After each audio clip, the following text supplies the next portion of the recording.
Beshem Ha'af Vehaben Veruah HaKodesh Ha'elohim Echad. Di dalam nama Bapa dan Putra dan Roh Kudus, Allah yang Esa. Amin. Silakan duduk.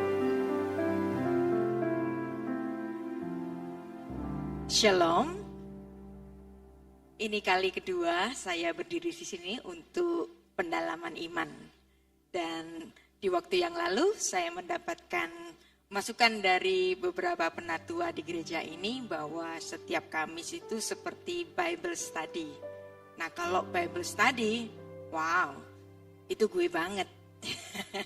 Gue banget. Tapi ya, Anda harus siap kita bisa overtime. Gak apa-apa kan? Ya.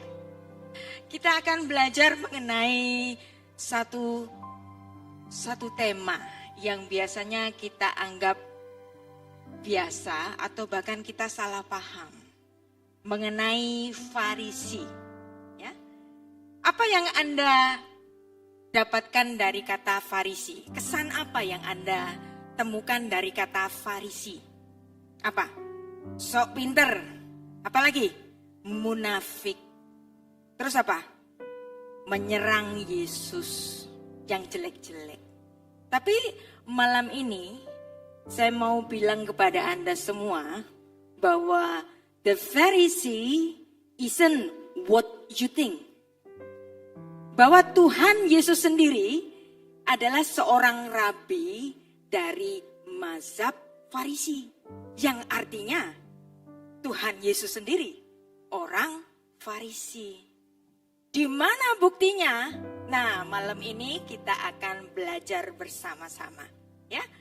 Perhatikan ayat yang kita pelajari ini, Yohanes 8 ayat 2 sampai 4 kita baca. Perhatikan kata-katanya ya. Biasanya kita menganggap ayat ini biasa-biasa saja, tapi perhatikan. Pagi-pagi benar, ia berada lagi, ya. Ada kata lagi berarti Yesus sering di situ, ya kan? Ia berada lagi di mana? Di bait Allah. Dan seluruh rakyat datang kepadanya. Ia duduk dan mengajar mereka. Nah, ini mengatakan seluruh rakyat. Ini kira-kira siapa yang dimaksud? Rakyat mana? Rakyat yang ada di Yerusalem. Artinya audiens Yesus waktu itu adalah penghuni kota Yerusalem atau mungkin bahkan orang yang berbondong-bondong dari kota lain. Bisa kita bayangkan kalau Bapak Gembala senior kita ke sini, Pak Erastus, yang dari Malang, yang dari Blitar gitu kan datang semua kan. Jadi bayangkan kala itu Tuhan Yesus pun demikian.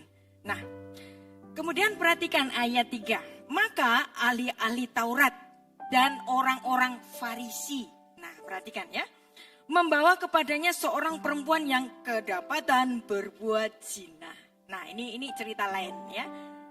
Tapi kita akan membaca ayat 4 di sini. Mereka menempatkan perempuan itu di tengah-tengah lalu berkata kepada Yesus, perhatikan yang saya kasih warna merah.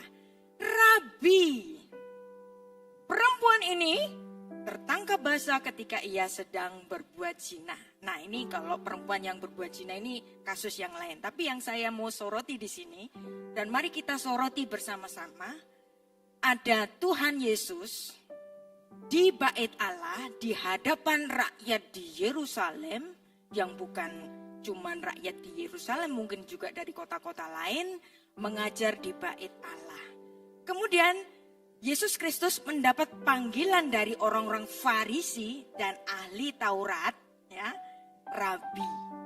Jabatan gelar seorang rabi kala itu seperti hari ini itu profesor. Ya, bayangkan kalau saya seorang profesor, saya lulus S3 dan saya memenuhi kriteria-kriteria menjadi profesor dan kemudian saya berdiri di sebuah kuliah umum di Universitas Indonesia. Nah, ya. Kalau saya boleh berdiri dalam suatu kuliah umum di Universitas Indonesia dan waktu itu saya dipanggil profesor, artinya gelar keprofesoran saya legitimate. Ya kan? Jadi di sini Yesus tidak ujuk-ujuk, tentu saja kan? Pasti melalui proses sehingga para ahli Taurat, orang-orang Farisi sendiri menyebut Yesus dengan apa panggilannya? Rabi. Sebagai apa? Guru besar. Artinya di sini, gelar Yesus sebagai seorang rabi mendapat pengakuan dari para ahli Taurat dan orang-orang Farisi. Nah, kita bayangkan, apakah gelar ini ujuk-ujuk datang? Kita coba baca lagi kasus kedua. Matius 8 ayat 19 sampai 20 kita baca. Lalu datanglah seorang ahli Taurat, perhatikan, ahli Taurat, dan berkata kepadanya, manggil Yesus apa? Guru. Guru dalam bahasa Ibrani itu more atau rabi, ya. Guru, aku akan mengikut engkau kemana saja engkau pergi. Nah, di sini Tuhan Yesus menjawab kepada orang yang mau dimuridkan itu, yang mau dimuridkan ini bukan sembarangan loh. Bukan orang awam, tapi apa?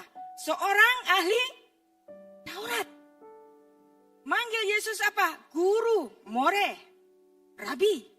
Artinya betul-betul Yesus adalah seorang rabi. Ini contoh yang kedua. Nah, sekarang kita lihat bukti-bukti yang lain. Buktinya banyak sekali di Alkitab. Kita baca Matius 21 ayat 23. Lalu Yesus masuk ke bait Allah ketika ia mengajar di situ. Ya, nggak usah kita baca semuanya. Satu lagi contoh, Markus 12 ayat 35. Pada suatu ketika, Yesus mengajar di bait Allah. Ia berkata, bla bla bla, ya. Lukas 20 ayat 1. Pada suatu hari ketika Yesus mengajar banyak orang di bait Allah. Yohanes 8 ayat 20. Kata-kata itu dikatakan Yesus dekat perbendaharaan waktu ia mengajar di dalam bait Allah. Sama juga kalau saya boleh mengajar di sini, artinya saya diberikan suatu kesempatan, kehormatan untuk bisa mengajar. Setiap orang yang punya kesempatan mengajar atau diberi kesempatan mengajar, artinya yang menyuruhnya untuk mengajar atau yang memperbolehkannya untuk mengajar sudah melihat CV-nya, kan?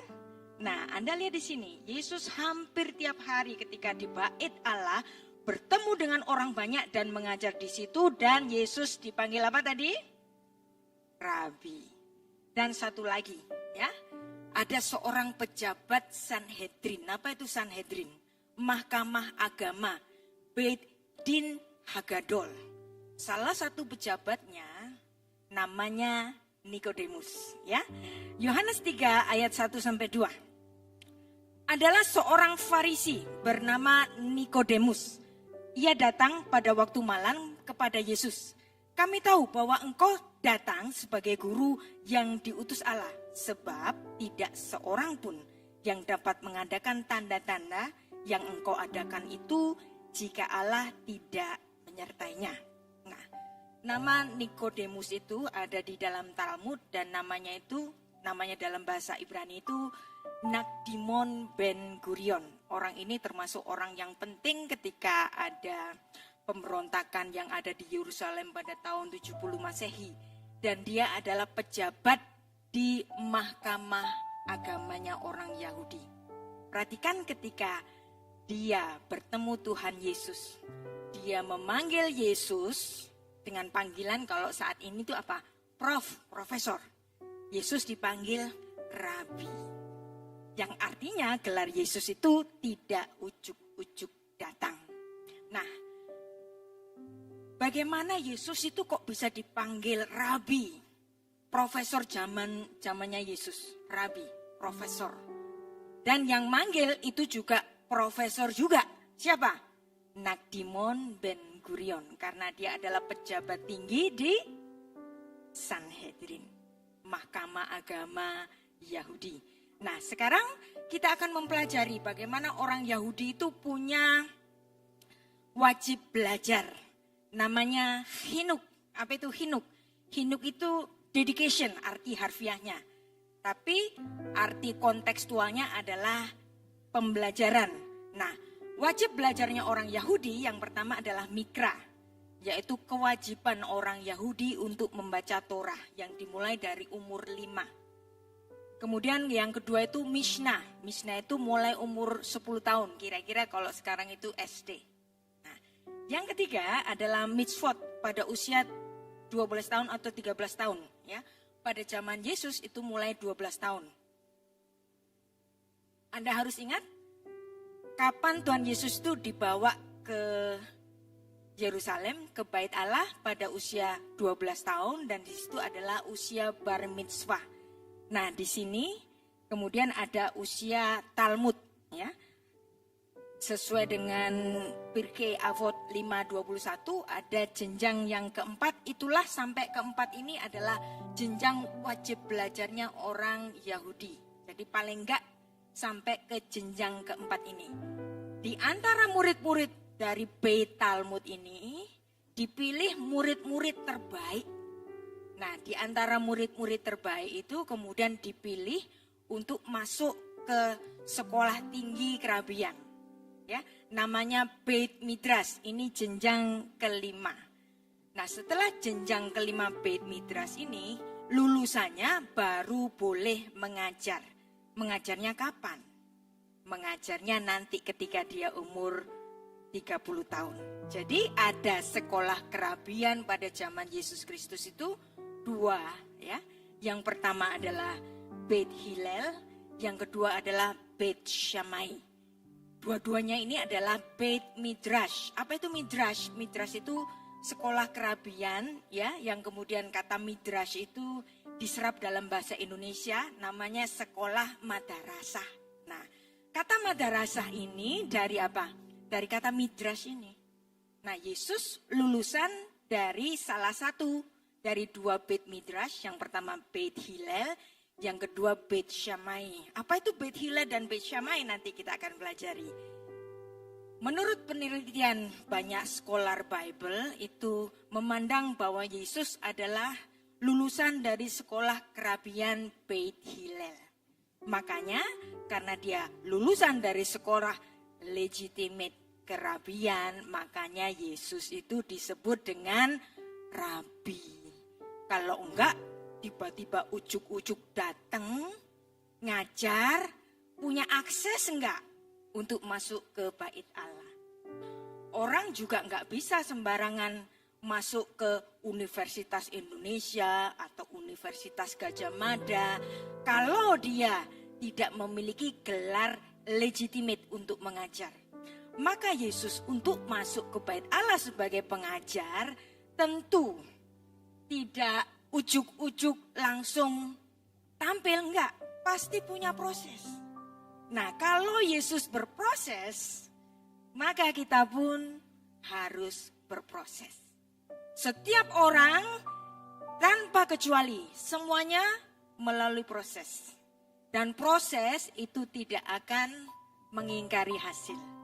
Kalau prosesnya baik, prosesnya tertata, maka hasilnya pun baik. Kalau prosesnya nggak baik, hasilnya pun nggak baik. Tidak ada pemimpin yang ujuk-ujuk muncul. Semuanya melalui proses. Yesus saja berproses, masa kita enggak? Ya kan? Nah, kita hari ini meluangkan waktu di tengah minggu, di sela-sela kesibukan kita masih mau untuk datang Bible study, belajar tentang firman-Nya.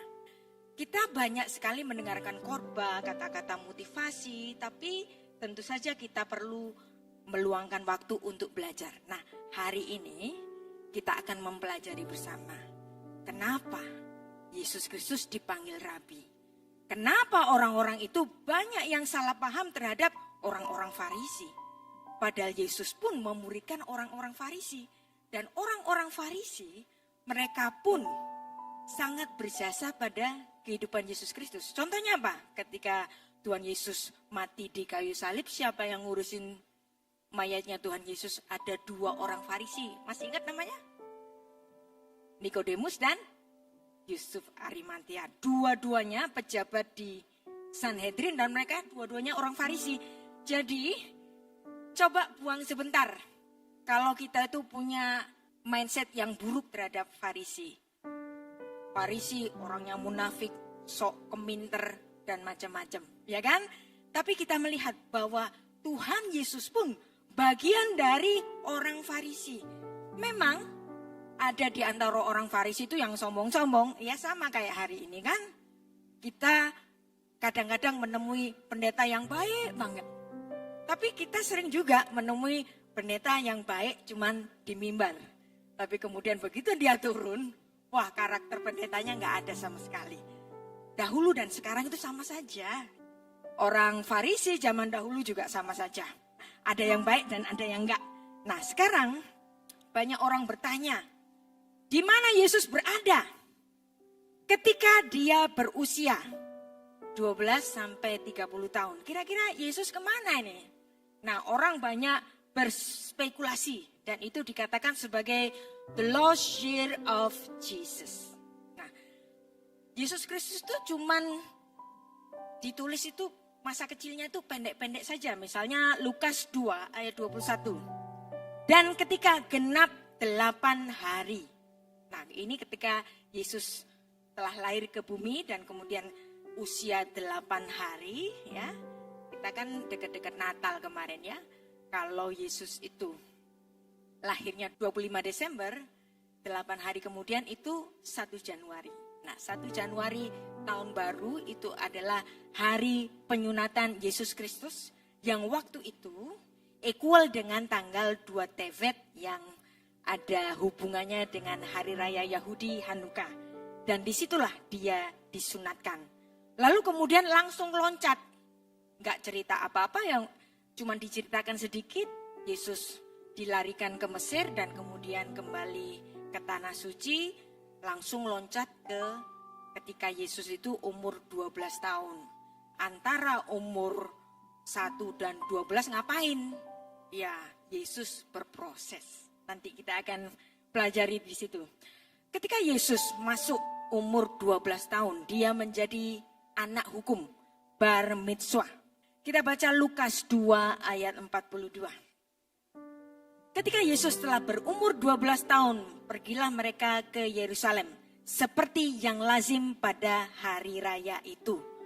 Ketika Yesus berusia 12 tahun seperti anak-anak Yahudi lainnya, ya, karena ini mengikuti wajib belajarnya orang Yahudi kala itu, ya, Yesus juga berproses. Yesus mengikuti satu upacara yang namanya bar mitzvah yang diadakan di Bait Allah. Dan kira-kiranya waktu itu hari rayanya adalah hari raya Paskah. Yesus datang bersama orang tuanya. Nah, Tuhan Yesus tidak diceritakan secara detail mengenai waktu-waktu yang dia habiskan. Tapi ketika Tuhan Yesus datang bersama orang tuanya di Yerusalem, ada satu waktu Yesus itu hilang. Dicari sama orang tuanya. Dan orang tuanya itu mencari-cari sampai berhari-hari. Kita baca Lukas 2 ayat 49 sampai 51. Ketika orang tuanya mencari, jawabnya kepada mereka, "Mengapa kamu mencari aku? Tidakkah kamu tahu bahwa aku harus berada di rumah Bapakku?" Tetapi orang tua Yesus ini tidak mengerti apa yang dikatakannya kepada mereka. Lalu ia pulang bersama-sama mereka ke Nazaret. Dan dia tetap hidup dalam asuhan mereka. Dan ibunya menyimpan semua perkara itu di dalam hatinya. Jadi di sini kita sudah pelajari keempat periwayat Injil. Matius, Lukas, Markus, Yohanes hanya menuliskan apa? Ia dilahirkan, Matius pasal 1 dan kemudian Lukas pasal 2. Kemudian dia disunat pada usia 8 hari. Ditulis dalam Lukas 2 ayat 21 sampai 40. Kemudian ditulis juga kemunculannya kembali di tempat bait Allah yang sama ketika dia berumur 12 tahun. Habis itu hilang. Yesus nggak ada diceritain. Tiba-tiba muncul ketika Tuhan Yesus umur 30. Nah, orang berspekulasi. ngapain ya Yesus umur 12 sampai 30 ini ya. Ada satu buku yang judulnya The Unknown Life of Jesus Christ, tulisan dari Nicholas Notovich. Dia mengatakan bahwa ketika antara umur 12 dan 30 ini, the lost year of Jesus, itu kemungkinan Yesus itu berada di India, katanya begitu. Tapi apakah perkiraan ini benar? Ya.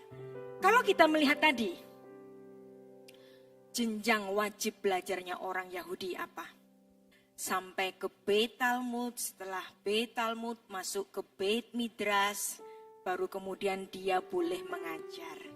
Yang artinya kenapa kok Yesus itu gak ditulis kehidupan riwayatnya antara umur 12 dan 30, ngapain Yesus? Saya bilang, Yesus sekolah. Ini biasa, ini omongan yang ada di YouTube yang biasanya kalau kita mengikuti debat ya antara apologet dan para polemikus Muslim itu, mereka ketawa, hahaha, masa Tuhanmu pakai sekolah, terus siapa gurunya? Gitu kan? Wow. Kita kira-kira bacanya apa? Ya kalau Tuhan Yesus saja mau jadi bayi, masa Tuhan Yesus nggak mau jadi murid? Begitu bukan? Ketika Tuhan Yesus lahir sebagai bayi, dia sangat dependen, sangat tergantung kepada kedua orang tuanya, bukan? Jadi kalau Tuhan Yesus itu harus berproses, ya tentu saja prosesnya kalau dari bayi, tentu saja dia mengikuti proses secara benar. Nah, kembali pada buku yang ditulis oleh Nicholas Notovich tadi, dia mengatakan bahwa Yesus Kristus itu di India. Katanya dia itu sudah melakukan survei, sudah melakukan penelitian bahwa ada sosok yang mirip banget dengan Yesus Kristus di India. Yang durasinya itu sama dengan durasinya kehidupan Yesus Kristus. Ternyata orang ini bukan Yesus. Bisa dibuktikan ternyata orang ini bukan Yesus, tapi seorang filsuf Yunani, yaitu Apollonius of Tyana. Seorang filsuf dari Yunani, dari Tyana, dari kota Tyana. Kenapa kok kehidupannya itu mirip banget dengan Yesus? Karena Apollonius of Tyana ini, dia pernah melakukan perjalanan ke negara-negara timur. Contohnya ke India juga. Dan kemudian Apollonius of Tyana ini juga melakukan mukjizat. Dia melakukan magic. Dia dianggap berasal dari Timur Tengah.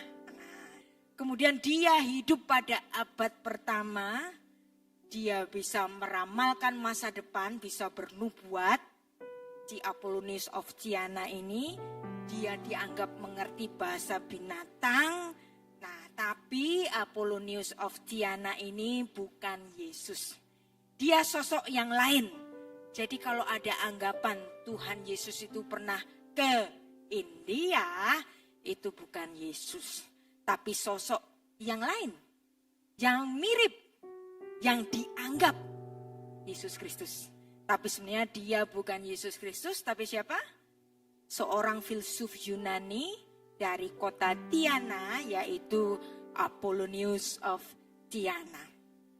Sekarang kita baca Lukas 3 ayat 23. Kemunculan Yesus ya setelah hilang antara umur 12 dan 30 itu ujuk-ujuk muncul umur 30 tahun.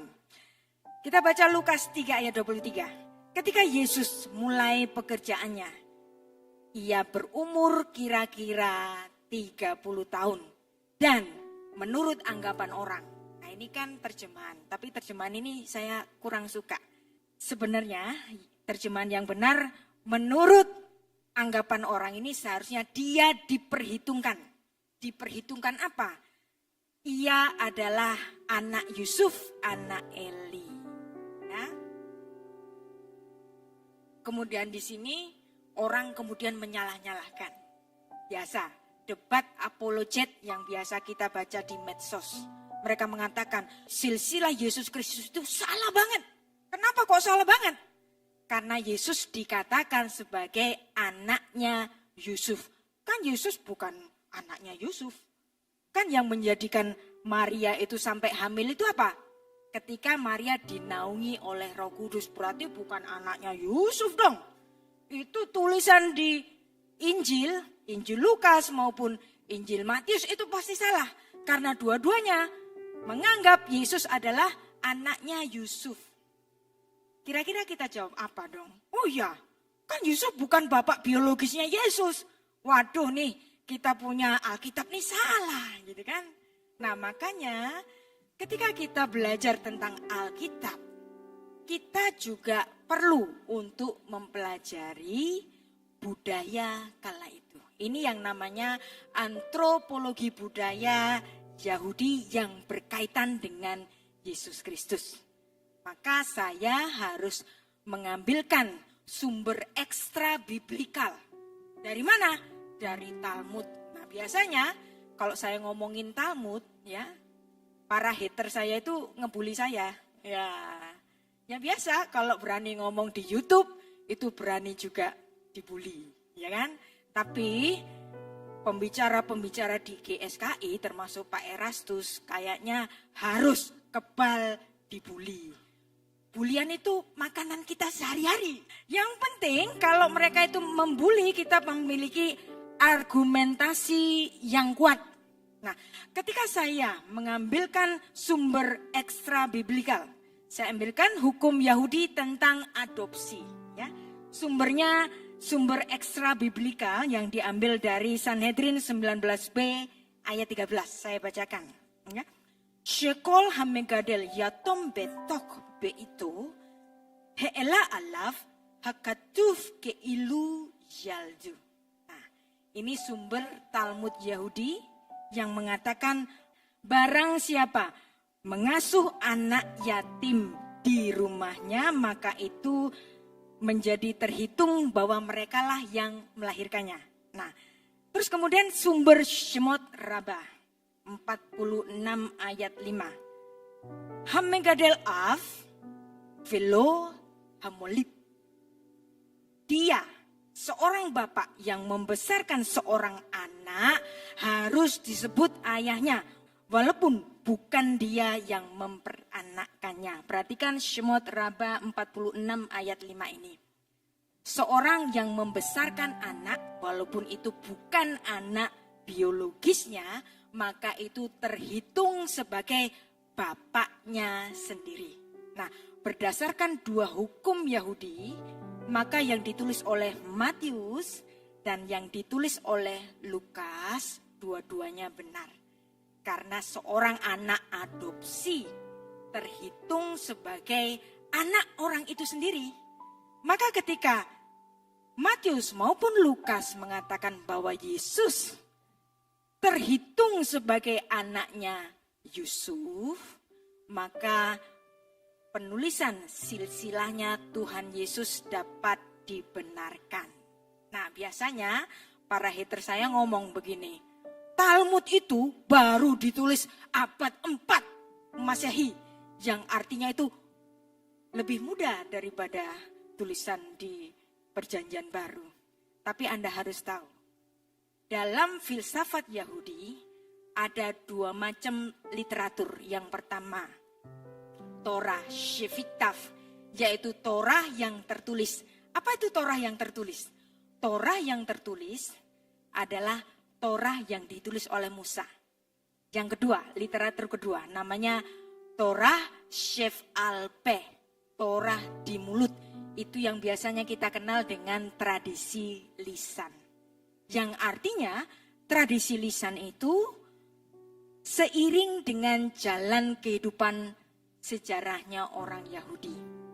Dan Yesus banyak sekali buktinya mengutip tradisi lisannya orang Yahudi dan kemudian dari situ Tuhan Yesus mengajarkan sesuai hikmat dari Tuhan Yesus kepada orang-orang Israel.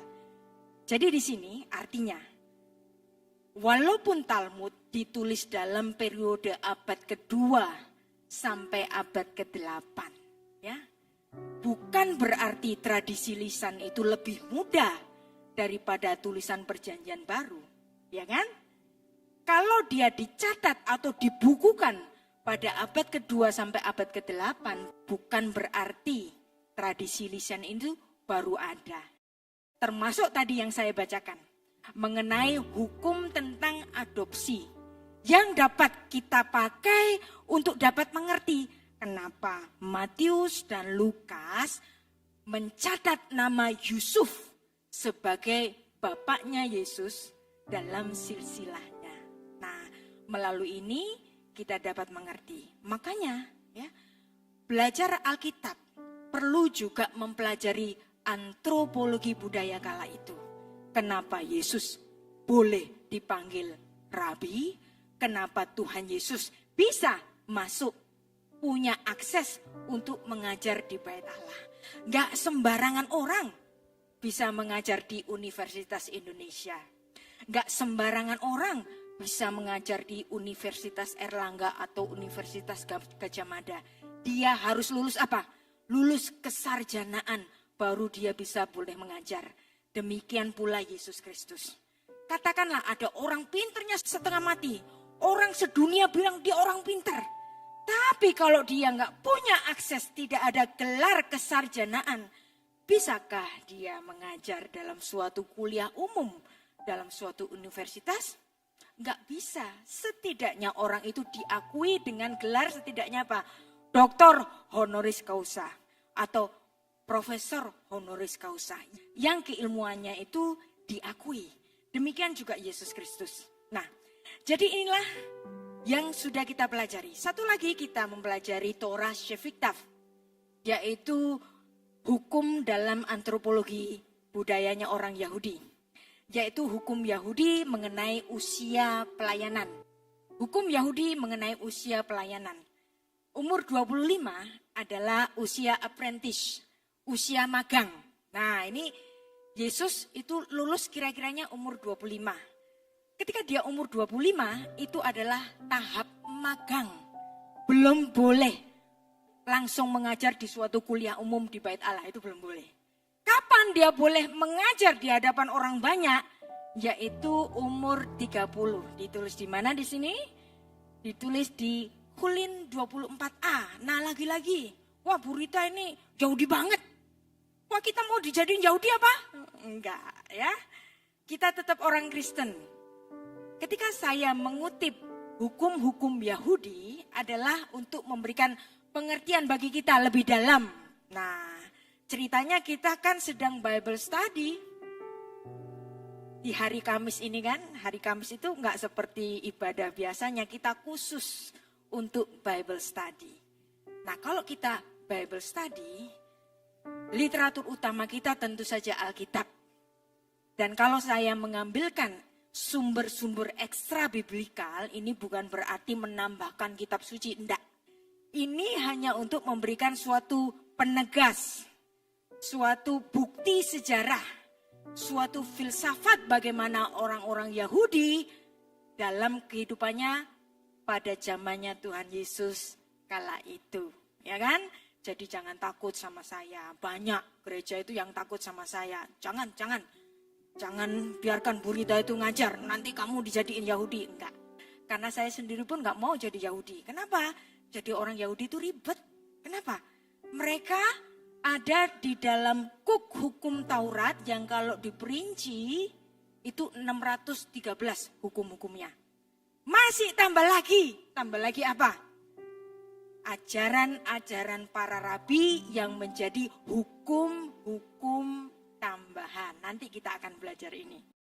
Kenapa kok Yesus Kristus itu dia begitu tunduk kepada hukum Yahudi ini? Kenapa kira-kira?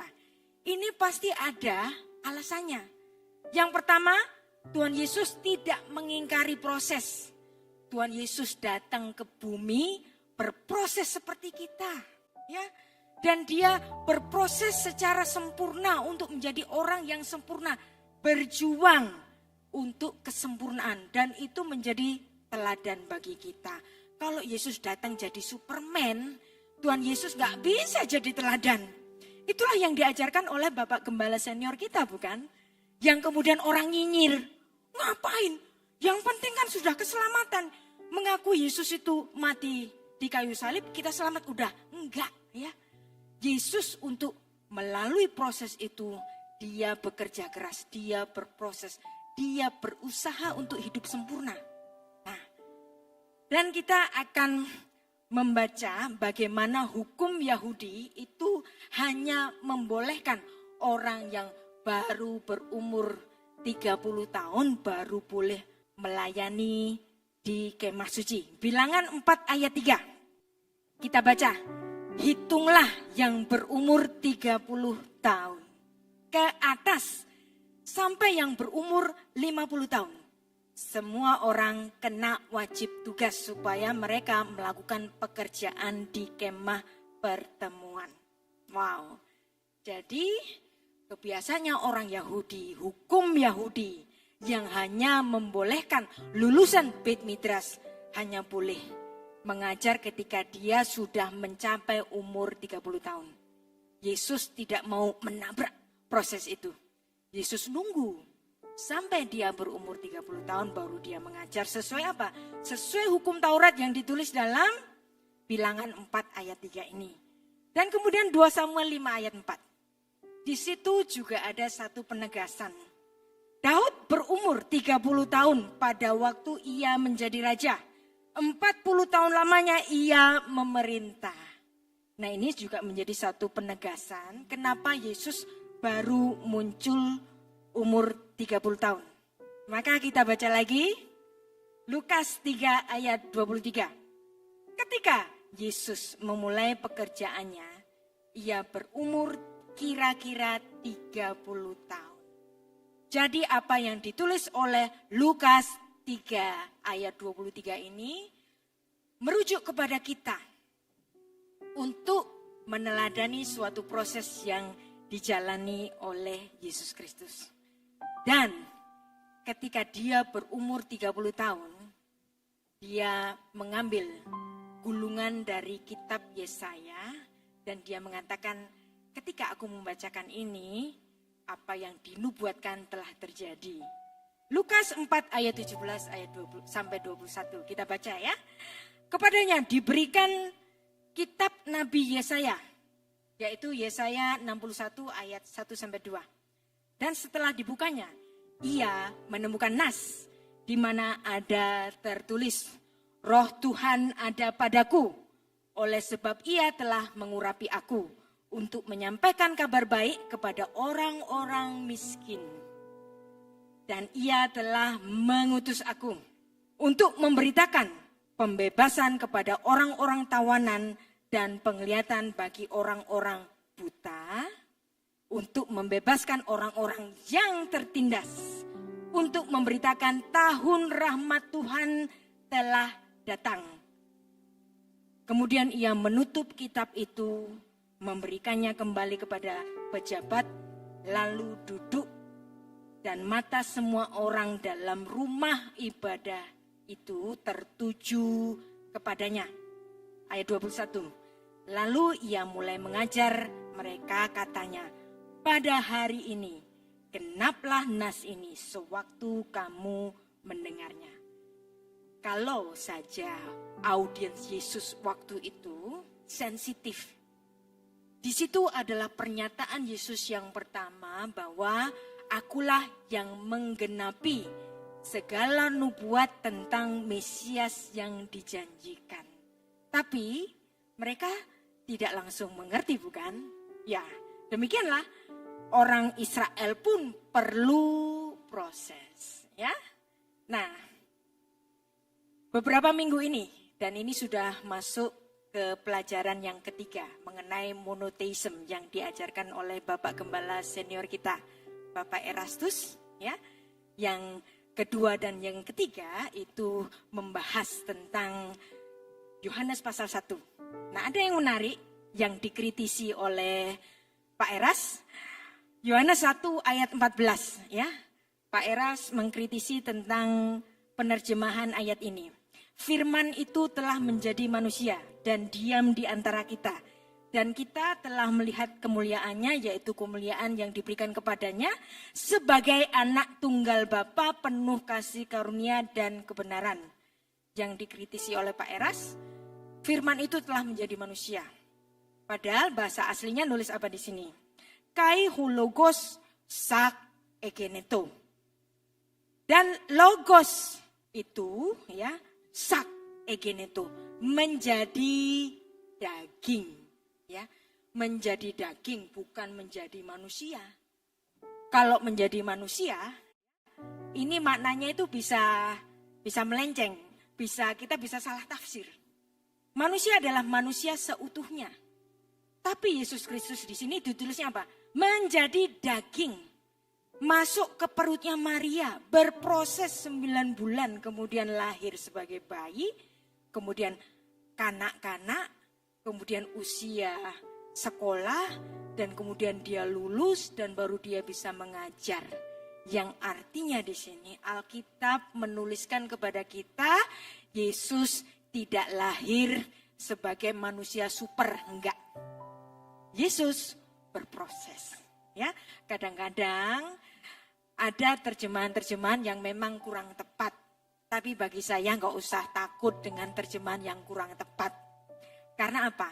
Walaupun penerjemahannya kurang tepat, tapi kita harus tahu, setiap kita membaca Alkitab, ada satu divine illumination, pencerahan dari Roh Kudus sendiri, yang walaupun mungkin ada terjemahan yang kurang tepat, Tuhan Yesus yang memberikan pengertian.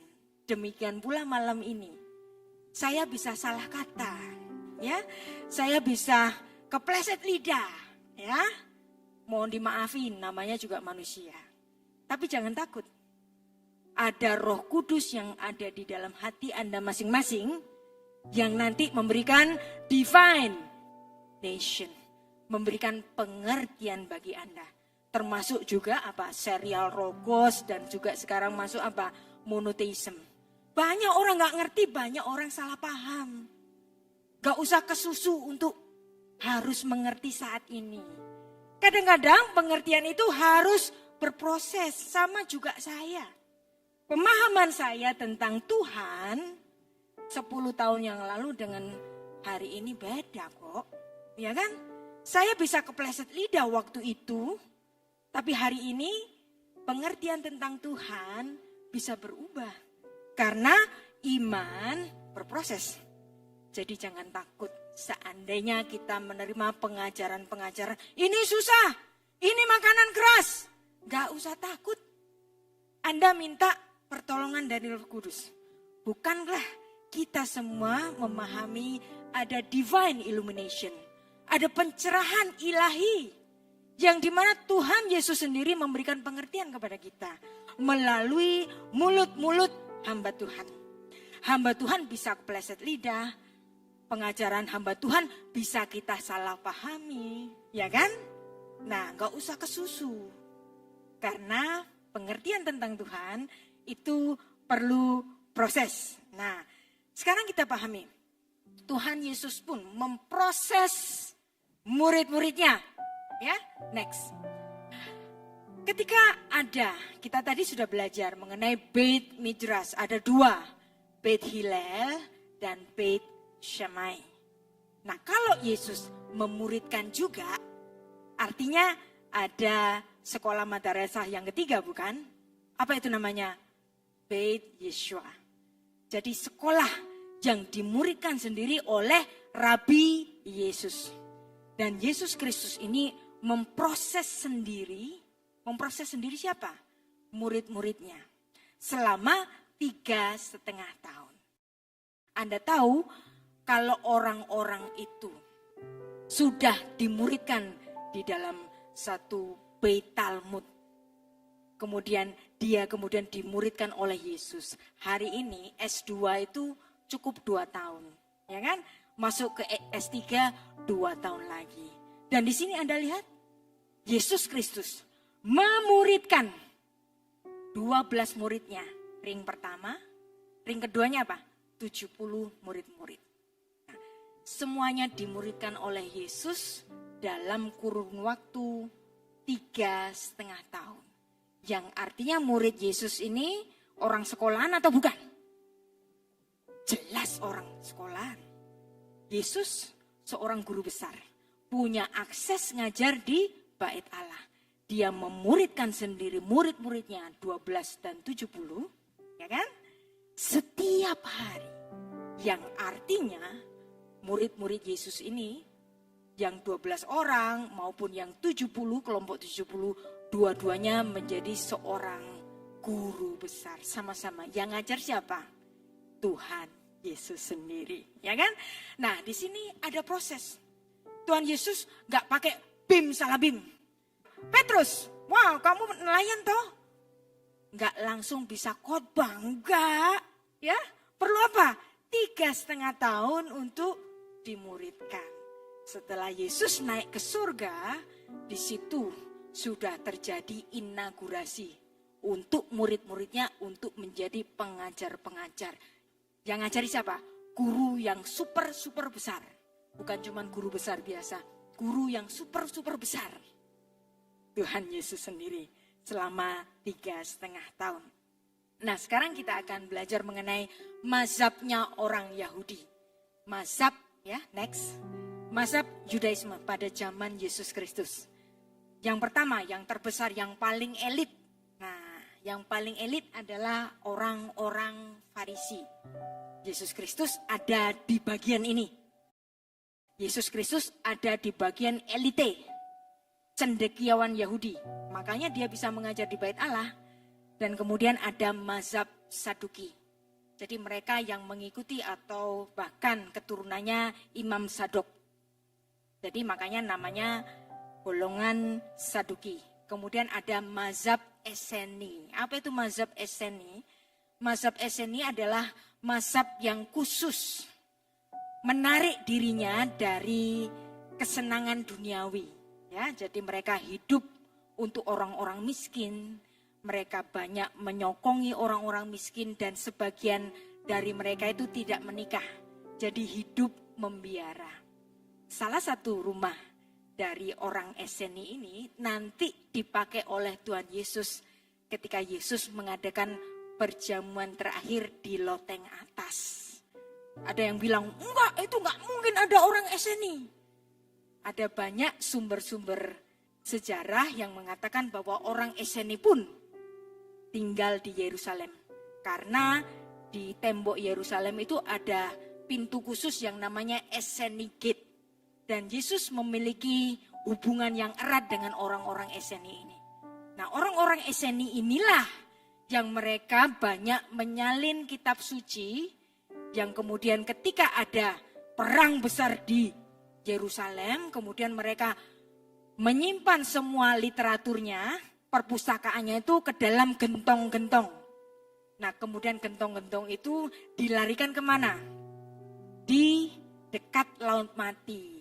Beribu-ribu tahun kemudian, pada tahun 1947 ditemukan ada gulungan Laut Mati, dan di situ ada banyak sekali salinan-salinan kuno, Alkitabiah, dan itu warisan dari orang Esseni ini. Jadi orang Esseni ini punya hubungan yang erat dengan Yesus Kristus. Kapan-kapan kita bicara tentang Esseni, ya. Nah, di sini saya memberikan satu introduksi yang nanti kalau kita punya kesempatan lagi saya akan bicara banyak secara berseri mengenai kehidupan Yesus yang terhitung sebagai orang Farisi. Jadi sekarang mulai malam ini kita harus berubah mindset. The Pharisees isn't what you think. Jadi kalau kita hanya melihat Farisi, misalnya kalau ada orang munafik, dasar Farisi. Nah, kita kan sering begitu bukan? Ya kan? Padahal itu adalah persepsi yang salah. Yesus sendiri orang Farisi. Yesus sendiri memuridkan orang Farisi. Yesus mendapat kehormatan di hadapan orang-orang Farisi. Dan Yesus dipanggil dengan sebutan hormat Rabi. Ya kan? Nah, gak mungkin kalau Yesus itu bukan dari kalangan mereka, mereka akan mengatakan rabi, ya kan? Nah, ya artinya di sini Yesus ada di dalam golongan orang Farisi. Nah, kemudian yang keempat ada mazhab Sikari. Yang mereka itu disebut dengan orang-orang zelot. Mereka adalah para pemberontak yang sangat membenci penjajah Romawi kala itu. Dan ini pun ada hubungannya dengan Yesus dan ada murid Yesus yang tergolong dari orang zelot ini. Ya kan? Nah, yang artinya Yesus juga berhubungan dengan orang-orang politik. Nah, banyak orang Kristen tuh ngomong begini, udah kalau jadi pendeta itu gak usah ngomong-ngomong politik. Begitu bukan? Ini kan tahun politik. Pendeta boleh bicara tentang politik dalam porsinya. Yang penting jangan jadi provokator, ya, supaya kita semua mengerti tentang politik. Tahun ini tahun politik. Hamba Tuhan harus memiliki pemahaman tentang politik. Supaya dapat apa? Dapat memilih pemimpin yang mana yang terbaik. Romo Magnis Suseno itu bilang, pemilu itu bukan memilih pemimpin yang terbaik, tetapi mencegah orang jahat berkuasa. Nah, maka kita semua perlu hikmat, kita perlu belajar politik, supaya nanti tanggal 14 Februari kita dapat memilih mana yang menurut hati nurani Anda itu cocok untuk menjadi pemimpin kita 5 tahun ke depan. Ya, jadi jangan takut dengan politik. Yesus sendiri berhubungan dengan orang politik, ya kan? Muridnya sendiri orang politik, orang zelot. Ya. Jadi banyak sekali yang di Alkitab kita itu sebagai contoh-contoh yang kita itu banyak sekali salah paham. Next. Nah, sekarang kita belajar khusus mengenai zaman Tuhan Yesus, yang dimana mazhab Farisi ini adalah mazhab yang paling terkemuka, elite, ya kan? Namanya juga orang elit, dan mereka itu kumpulannya orang pintar. Nah, kalau mereka kumpulannya orang pintar, mereka sombong-sombong, wajar nggak sih? Mungkin nggak wajar, tapi itu manusiawi, ya kan? Nah, biasanya orang pintar, orang kalau pintar, itu biasanya apa? Ciri pertama apa? Ciri pertamanya angel dikandani. Itu cirinya orang pintar. Karena dia angel dikandani, nah di situ dia masuk ke orang-orang sombong. Makanya orang-orang Farisi ini suka mendebat Yesus. Tapi nanti kita akan belajar apa sih arti perdebatan antara Yesus dan orang-orang Farisi. Next, ya.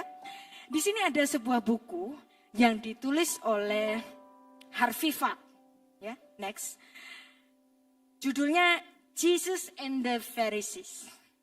Di sini di buku ini menarik karena Harvey Falk sendiri adalah seorang rabi. Dan dia meneliti bahwa Yesus Kristus adalah bagian dari para rabi Yahudi pada zamannya. Sehingga Yesus Kristus itu diperhitungkan sebagai rabi. Dan menurut penelitian dari buku ini, Yesus Kristus itu kemungkinan berasal atau lulusan dari Beit Hillel. Nah, tadi saya bilang bahwa ada 2 sekolah madrasah. Yang pertama Beit Shammai yang didirikan oleh Rabi Shammai. Yang kedua adalah Beit Hillel yang didirikan oleh Rabi Hillel. Nah, Beit Shammai ini adalah kelompok keras, ya. Jadi golongan yang konservatif. Kemudian yang Beit Hillel ini golongan moderat. Yang golongan moderat ini kemungkinan Yesus ada di sini. Yang dimana ada banyak sekali, kalau Anda belajar mengenai literatur Yahudi, kemudian Anda akan mempelajari. Oh, ternyata apa yang diajarkan oleh Yesus ini bukan baru-baru amat. Tetapi Tuhan Yesus mereformulasikan apa yang dipahami oleh orang Yahudi kala itu dengan pengajaran yang benar. Jadi kadang-kadang Yesus itu tidak bicara sesuatu yang baru. Nah, sekarang kita akan belajar mengenai Gemara. Gemara itu apa sih? Gemara itu dari kata gamar. Gamar itu artinya selesai atau lulus. Jadi gemara ya adalah diskusi para rabi, orang-orang yang sudah lulus. Sudah lulus dari mana? Dari 2 sekolah madrasah tadi, yaitu Beit Hillel dan Beit Shammai. Jadi gemara adalah diskusi para rabi di antara 2 sekolah madrasah ini. Jadi perhatikan, kalau Tuhan Yesus bercakap-cakap dengan orang Farisi dan para ahli Taurat, itu tidak selalu dalam konotasi negatif, ya. Kan kita biasa berdebat, ya. Ketika ada pengajaran ini, kemudian ada orang menyanggah. Nah, sanggahan itu tidak selalu dalam konotasi negatif. Jadi kalau kita hari ini, pengajaran di gereja GSKI mendapatkan serangan, gak usah kecil hati, ya kan? Kita justru harus menerangkannya lebih detail lagi apa yang belum mereka mengerti. Demikian juga dengan Tuhan Yesus. Tuhan Yesus juga didebat sama orang-orang Farisi. Dan disitulah kesempatannya Tuhan Yesus memberikan pencerahan yang lebih dalam lagi. Suatu debat, suatu diskusi itu dapat kita lihat dalam kacamata positif. Jadi kalau ada orang membuli, santai saja lagi. Dulu saya juga ini langganan dibuli. Tapi pertama kali dibuli dulu, ya kaget juga gitu kan.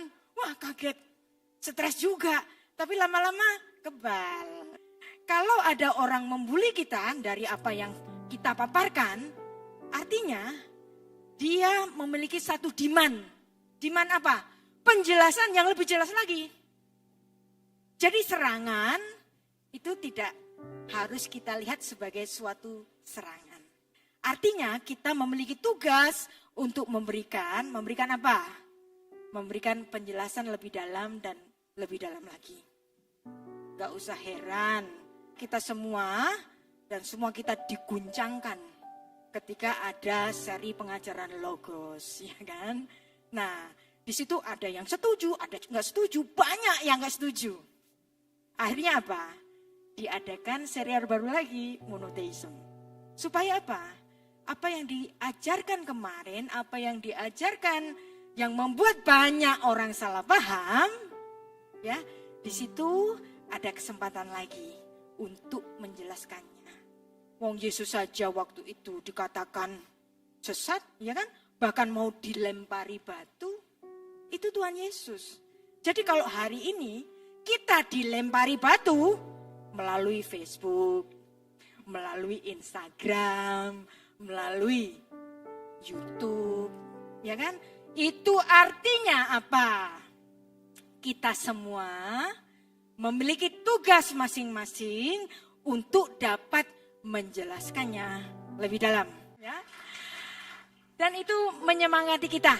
Jadi kita lihat diskusi maupun perdebatan tidak selalu kita lihat dalam kacamata negatif. Kemarin saya juga begitu ketika saya mengatakan tentang Migdal Eder. Wah dibully sana sini. Ya nggak apa-apa. Artinya di situ saya memiliki kesempatan. Kalau enggak kan saya nggak bikin lagi untuk menjelaskan apa yang tidak dipahami orang-orang itu. Saya mengambil kesempatan untuk menjelaskan apa yang tidak dipahami oleh orang-orang itu. Jadi apa yang orang-orang minta kita untuk memberikan penjelasan dan kita semua dapat mengerti dan kita pun dapat mengasah lebih dalam. Ada satu kata bijak, ya, kata bijak ini bukan dari Alkitab tapi kata bijak ini bagus. The best way to learn is to teach. The best way to learn is to teach. Anda lihat, ada satu tugas, ya misalnya seorang dokter. Dia nggak boleh cuman praktek doang, dia nggak boleh cuman operasi orang doang. Dia memiliki tugas yang nggak kalah penting, yaitu apa? Memuridkan. Nah, ketika kita mengajar, di situ ada diskusi. Ketika ada diskusi, ada pertanyaan. Ketika ada pertanyaan, ada hal-hal yang tak terpikir. Saya pun demikian. Saya mendapatkan banyak hal ketika saya mengajar, terutama di ketika bertanya jawab. Ketika saya mengajar, biasanya saya membuka tanya jawab. Dan ujuk-ujuk tiba-tiba ada pertanyaan yang gak saya sangka-sangka. Kadang-kadang saya bisa menjawab, kadang-kadang saya gak bisa menjawab. Ketika saya nggak bisa menjawab, saya akan bilang kepada si penanya, kasih saya waktu ya, nanti pertemuan dia akan datang, saya akan menjelaskannya. Nah, karena ada pertanyaan yang menggelitik, akhirnya saya cari-cari literatur. Di situ saya menjawab, kemudian di pertemuan berikutnya saya menjawab. Yang artinya apa di sini? Betul. The best way to learn is to teach. Kita hari ini yang sedang Bible study, gak boleh ilmu itu disimpan, gak boleh. Haram hukumnya. Kalau Anda belajar, dan belajar yang paling baik adalah apa? The best way to learn is to teach. Membagikan ilmu Anda kepada orang lain, bertanya jawab, di situ ilmu Anda kembali diasah. Nah, satu lagi, ada satu kata bijak dari seorang ahli kungfu, ya, siapa namanya? Bruce Lee. Dia mengatakan, be water my friend, jadilah seperti air temanku. Kenapa? Ilmu itu seperti air yang ada di kobokan. Nah, kalau kobokannya itu kamu kasih orang, atau di suatu cawan itu kamu kasih orang, entah untuk membasuh tangannya, entah untuk minum, itu akan sangat berguna. Dan ketika cawan Anda ini habis, maka cawan Anda akan diisi air yang baru. Kemudian Anda kasih ke orang lain, entah buat mandi, entah buat minum, entah buat raup, cuci muka, ya kan? Nanti air di cawan Anda akan habis, diisi air baru lagi, diisi air baru lagi. Itulah be water. Bruce Lee bilang, be water my friend, maka ilmumu harus kamu buang ke orang lain supaya dapat ilmu yang baru. Coba bayangin kalau air yang ada di cawan Anda ini sudah penuh, kemudian Anda simpen. Anda simpen di bawah kolong tempat tidur. Apa yang terjadi? Jadi apa? Jadi basi airnya. Jadi sarang nyamuk, ya kan? Ilmu Anda basi kalau tidak dibagikan. Dan inilah the way of sharing dari pengetahuan. Pengetahuan gak boleh disimpan sendiri, gak usah takut, ilmunya akan hilang. Justru ketika Anda membagikan ilmu, di situ ilmu Anda akan bertambah dan bertambah dan bertambah lagi. Ingat, jadi ya, hari ini kita bersama-sama belajar.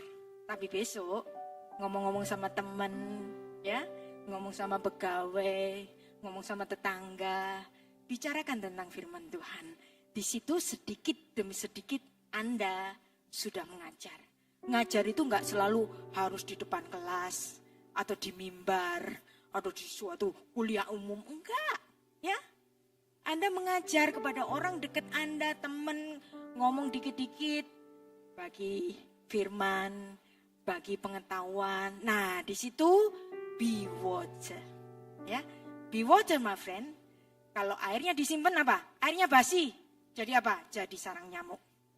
Jadilah air yang ada di cawan dan itu dibagikan terus-menerus.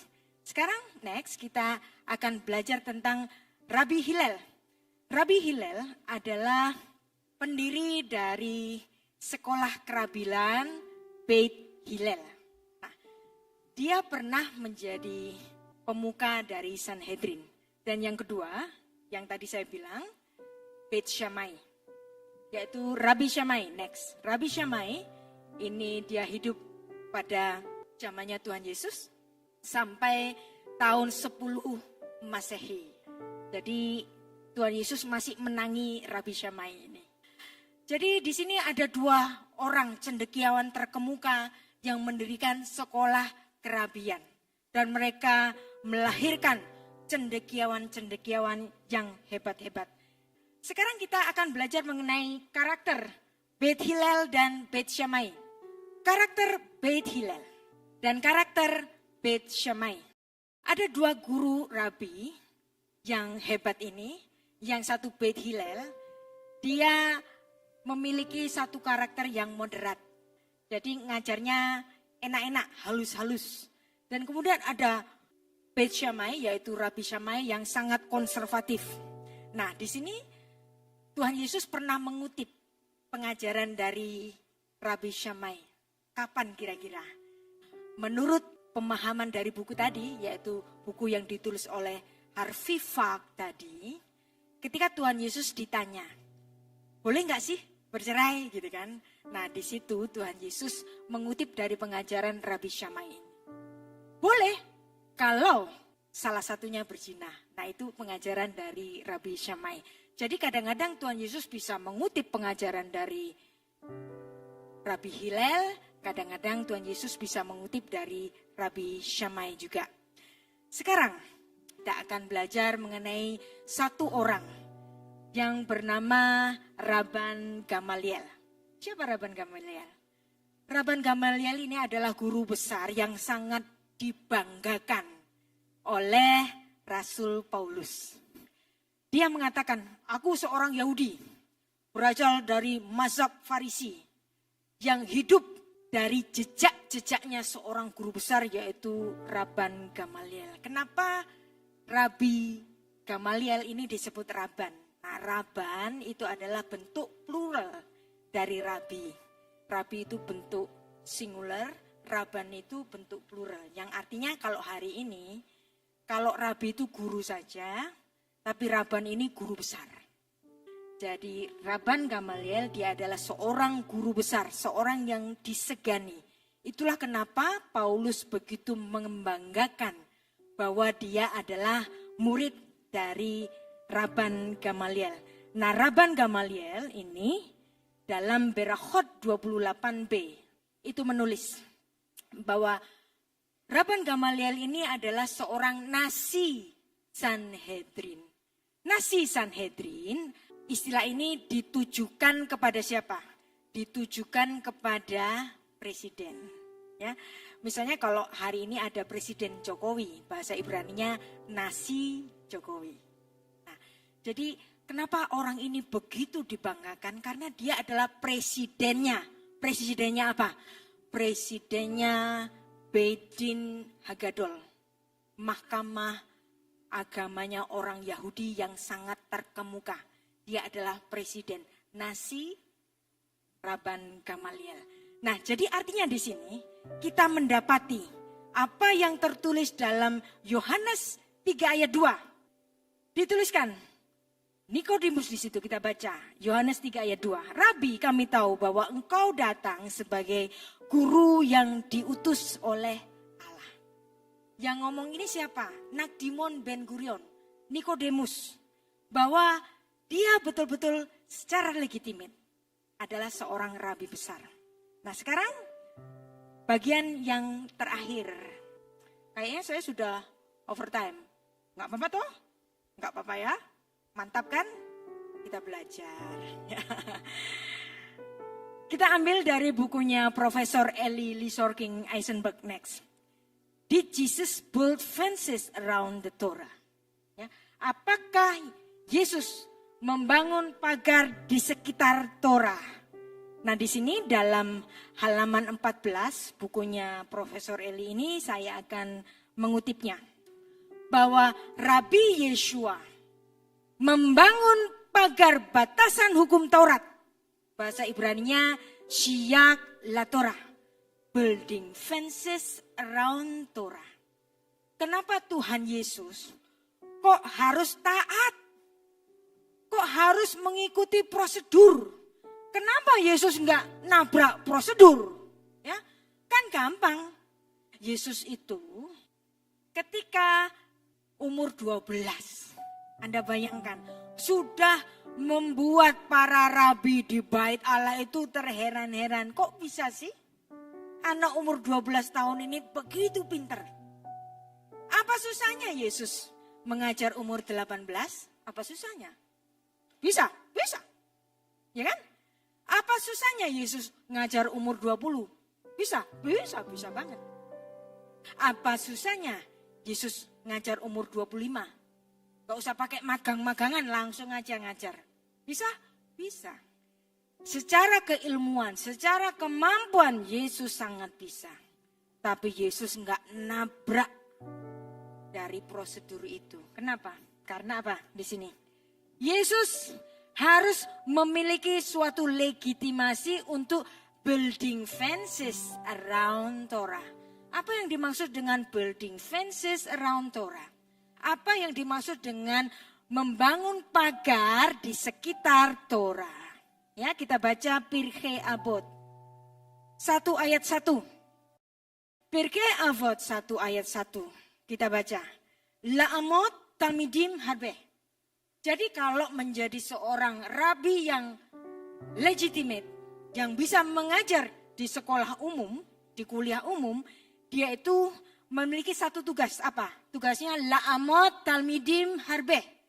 Dia harus memuridkan banyak murid. Seorang guru besar harus memuridkan banyak murid. Itu yang pertama. Yang kedua, la'asot syiak la Torah. To make fences around Torah. Untuk membuat pagar-pagar di sekitar Torah. Nah, apa yang dimaksud dengan pagar di sekitar Torah? Ada satu istilah yang disebut dengan kumrah. Kumrah itu apa artinya? Pagar. Nah, di sini sebagai seorang guru besar, orang Yahudi itu kan punya hukum utama. Hukum utamanya orang Yahudi itu apa? Hukum utamanya orang Yahudi, Taurat. Ya kan? Tapi ini adalah hukum utama. Orang Yahudi nggak mau untuk menabrak hukum yang utama ini. Maka supaya hukum utama ini nggak ditabrak, maka harus dibangun fences around Torah. Harus dibangun pagar di sekitar Torah. Apa yang dimaksud pagar di sekitar Torah? Yaitu pengajaran para rabi. Yaitu hukum-hukum tambahan yang diajarkan para rabi. Dan inilah ajaran dalam tradisi lisan. Nah, tradisi lisan adalah tradisi yang diajarkan oleh para rabi Yahudi yang diperlakukan sebagai hukum. Makanya namanya kumrah. Siapa yang boleh membuat kumrah? Yaitu siapa? Seorang rabi yang legitimate. Nah, Anda tahu pengajaran Yesus itu out of the box kala itu, ya kan? Ajaran Tuhan Yesus nggak sama. Kadang-kadang berbeda total dengan Torah. Tapi kok Yesus boleh bahkan mengajarkannya ini di bait Allah. Kenapa? Karena Yesus punya legitimasi untuk membuat peraturan baru. Peraturan baru ini apa? Kumrah. Building fences around Torah. Nah, dari mana asalnya ini?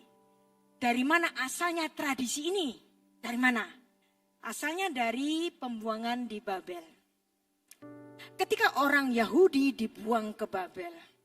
Nah, di sini saya harus bercerita tentang orang Yahudi yang dibuang ke Babel. Dulu ada negara kesatuan namanya negara Israel. Di bawah pemerintahan Daud dan Salomo. Setelah Salomo mati, kerajaan Israel pecah menjadi dua.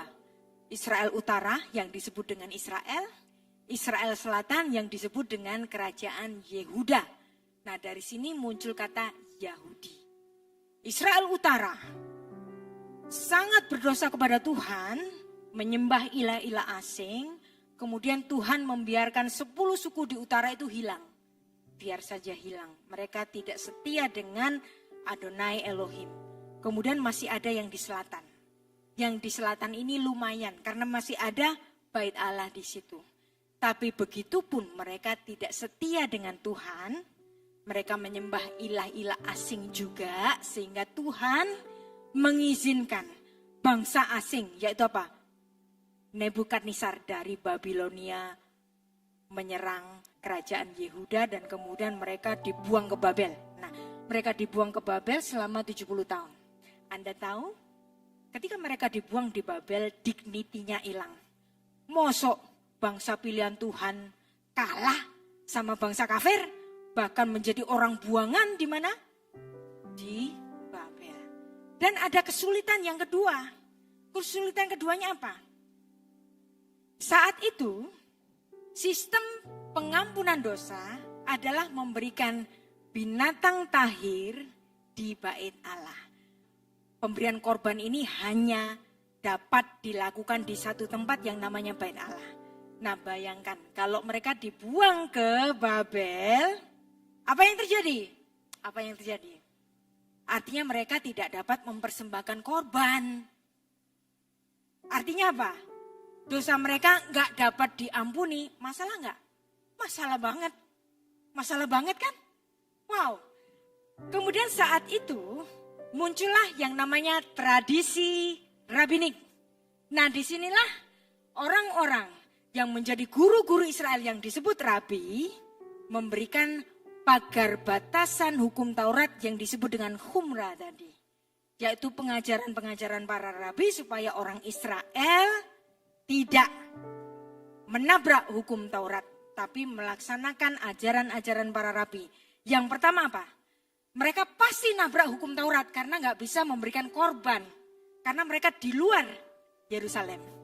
Maka bagaimana untuk mengganti sistem pengampunan dosa yang hanya bisa diberikan melalui korban yang diberikan di bait Allah? Mereka cari-cari ayat yang cocok. Apa sih yang bisa untuk menjadi substitusi pemberian korban di bait Allah? Ketemunya di mana? Mazmur 141 ayat 2. Di sini kita baca, biarlah doaku, perhatikan, doaku adalah menjadi seperti persembahan ukupan. Dan tanganku terangkat seperti persembahan korban pada waktu petang.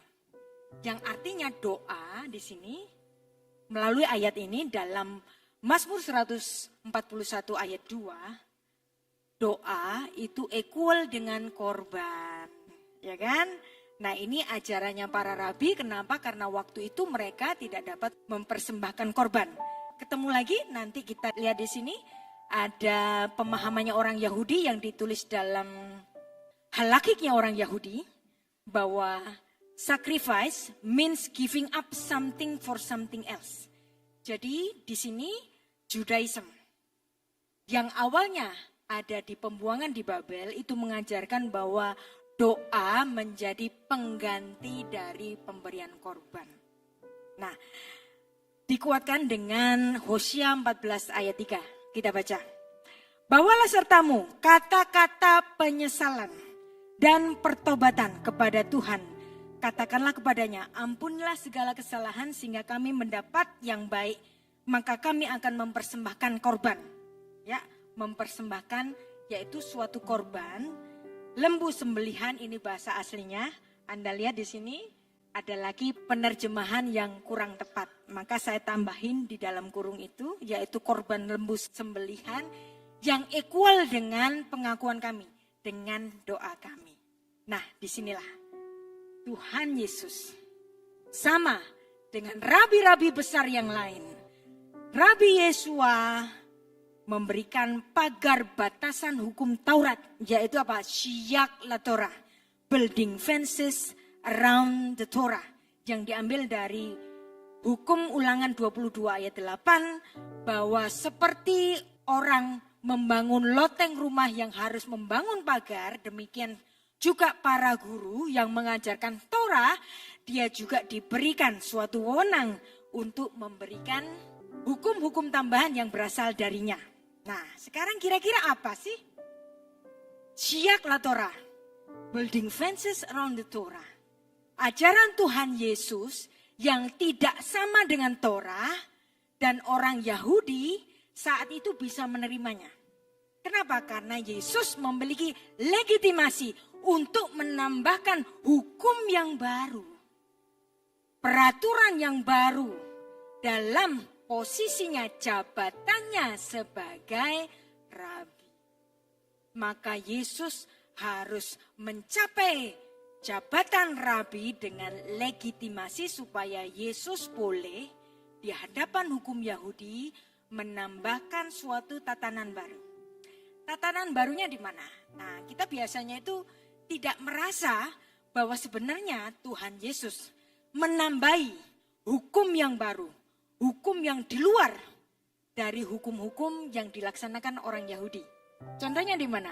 Matius 5 ayat 27 sampai 30. Ini adalah contoh dari syiak la Torah. Tuhan Yesus berkata, mengutip Torah, kamu telah mendengarkan firman, jangan berzinah. Ini kan hukum Torah kan?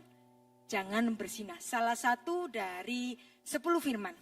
Tapi di sini, Tuhan Yesus dalam jabatannya sebagai rabi, dia memiliki legitimasi untuk menambahkan hukum. Di sini Tuhan Yesus menambahkan hukum, mengatakan demikian. Tetapi aku berkata kepadamu, setiap orang yang memandang perempuan serta menginginkannya, dia sudah berzinah dengan dia di dalam hatinya. Mana ada ini di Alkitab Perjanjian Lama? Enggak ada kan? Ini adalah peraturan baru. Kok boleh Yesus menambahkan aturan baru? Kalau kita orang Kristen bilang, ya dia Tuhan. Boleh dong. Tapi Anda harus membayangkan keadaan, situasi di mana saat itu Yesus mengajar di Bait Allah misalnya. Di sini orang-orang Farisi, orang-orang yang sangat mengerti firman Tuhan, Torah itu, dia akan mengatakan, siapa lu? Kok kamu nambah-nambahin Torah? Tapi kenapa mereka terdiam? Karena di sini Yesus memiliki suatu wewenang. Apa tadi? Building fences around Torah. Menambahi hukum-hukum tambahan untuk menguatkan Torah. Jadi di sini pengajaran Yesus di mata hukum Yahudi adalah apa? Building fences around Torah. Syiak la Torah. Ditambah lagi ayat 29. Jika matamu yang kanan menyesatkan kau, cungkilah. Lebih baik bagimu satu dari anggota tubuhmu binasa daripada hukum tubuhmu itu utuh dan dicampakkan ke neraka. Wow, ini makanan keras bukan? Gak ada kan di Torah, tapi Yesus menambahinya. Ayat 30 juga. Matius 5 ayat 38 sampai 42 ini pun demikian. Tuhan Yesus menambahkan tambah-tambahan hukum yang baru di luar Torah. Ketika bicara mengenai hukum lex talionis, hukum ganti rugi setimpal. Tapi di sini Tuhan Yesus mengajarkan suatu prinsip kasih. Yang artinya apa? Di sini Tuhan Yesus itu apa? Ngoreksi Torah. Wow, berani amat nih orang gitu kan. Bayangkan kalau Yesus gak punya wewenang untuk menambahi hukum. Udah dilempari batu saat itu bukan? Atau sudah ditawur, disuruh turun dari mimbar, ya kan? Tapi Tuhan Yesus dapat leluasa untuk mengajarkan ajaran-ajaran barunya. Yaitu apa? Tuhan Yesus menambahkan suatu prinsip kasih. Iya sih ada hukum pembayaran setimpal. Tapi aku mengatakan kepadamu suatu prinsip kasih yang baru. Kalau ada orang berbuat jahat kepadamu, yang nampar pipi kananmu, berikanlah pipi kirimu. Yang meminta bajumu, kasih juga jubahmu. Dan seterusnya. Ini adalah aturan baru. Dan Yesus Kristus boleh memberikan aturan-aturan baru di situ. Dan bahkan dalam Matius 5 ayat 43 sampai 45, di sini Tuhan Yesus memberikan intisari dari hukum Taurat. Mengenai apa? Mengasihi sesamamu ya, seperti dirimu sendiri. Torah mengajarkan kepadamu, kasihilah sesamamu dan bencilah musuhmu. Tapi aku berkata kepadamu, berdoalah bagi mereka yang menganiaya kamu dan engkau mengasihi musuhmu. Ya, jadi di sini kita belajar bersama mengenai kenapa orang Farisi itu boleh memberikan tambah-tambahan hukum. Dan Yesus adalah salah satu di antara mereka. Tuhan Yesus memberikan satu hukum tradisi baru. Itulah yang disebut dengan tradisi lisan.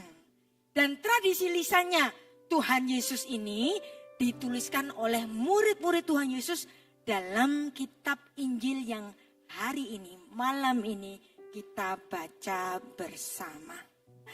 Jadi itulah yang diajarkan oleh Tuhan Yesus, building fences around Torah. Kenapa Tuhan Yesus mencapai ini semua? Kenapa? Karena Tuhan Yesus melalui proses. Dan proses yang dilakukan oleh Tuhan Yesus itu mulai dari bayi. Dia sekolah, yang dimana orang-orang itu ketawa, Tuhanmu kok sekolah? Ya, kalau Tuhan itu mau jadi bayi, dia pun sekolah. Dan firman yang menjadi daging, daging itu berproses. Kalau daging itu berproses, kita pun berproses. Kita meneladani Yesus dengan banyak godaan. Kalau Yesus tidak kenosis, tidak mengosongkan dirinya, dia jadi manusia super, dapatkah Tuhan Yesus menjadi teladan bagi kita? Enggak dapat dong. Ya kan? Maka seperti ajaran dari gembala senior kita, hidup kita adalah perjuangan untuk apa? Menuju kesempurnaan. Menjadi seperti Yesus yang menyenangkan hati Bapa. Mari kita nyanyikan bersama-sama. Menyenangkanmu, menyenangkanmu, menyenangkan hati Bapa. Supaya gak ngantuk, kita semua berdiri.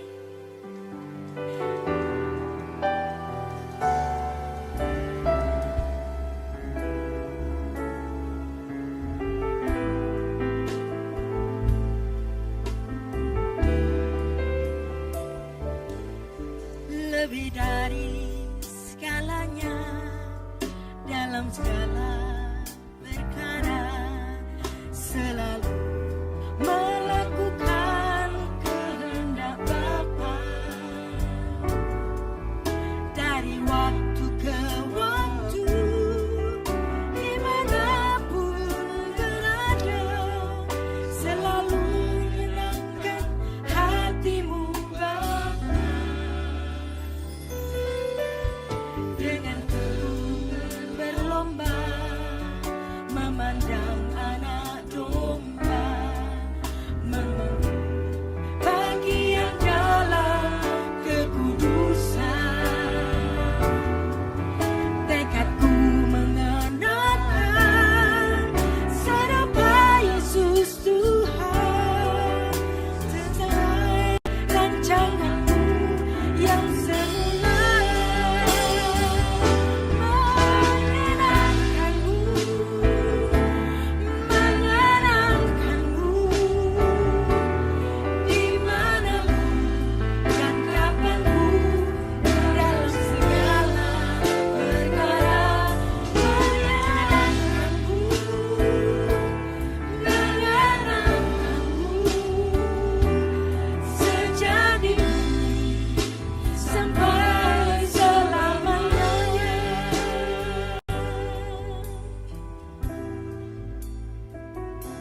Dengan tekun berlomba memandang anak domba, mengambil bagian dalam kekudusan. Tekadku mengenal serupa Yesus Tuhan, sesuai rancangan-Mu yang semula.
terima kasih. Kami tidak menyia-nyiakan hari-hari yang Engkau berikan Tuhan.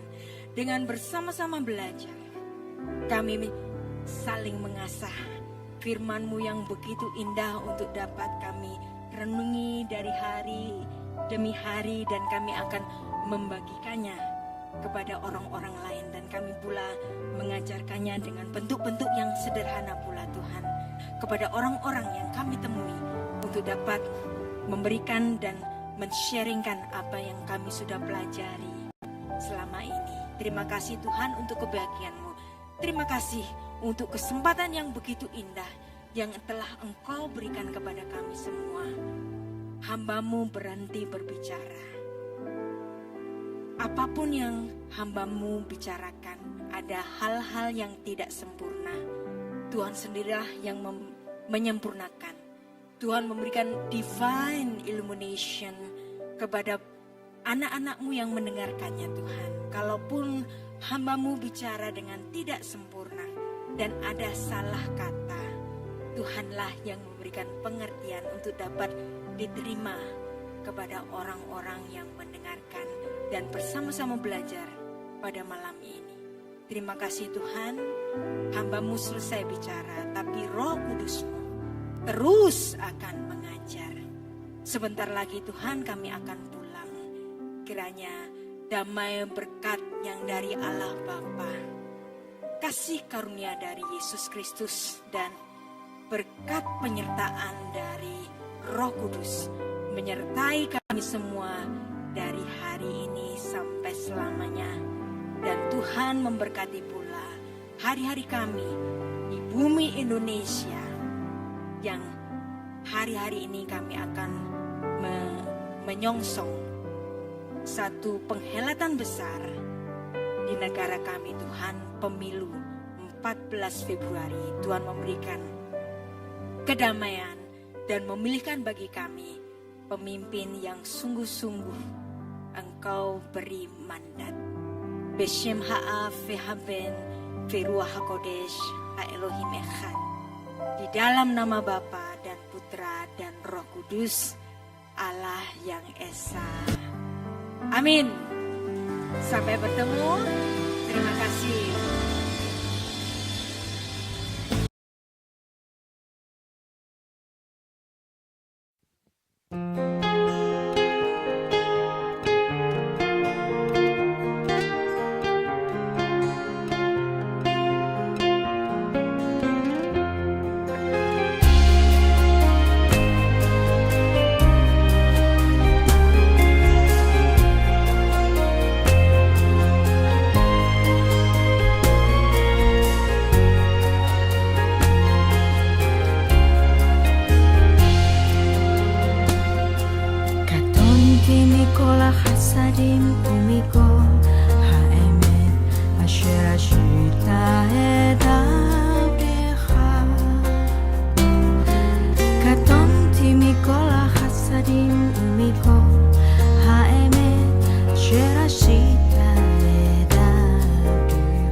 Satria Van Vietnam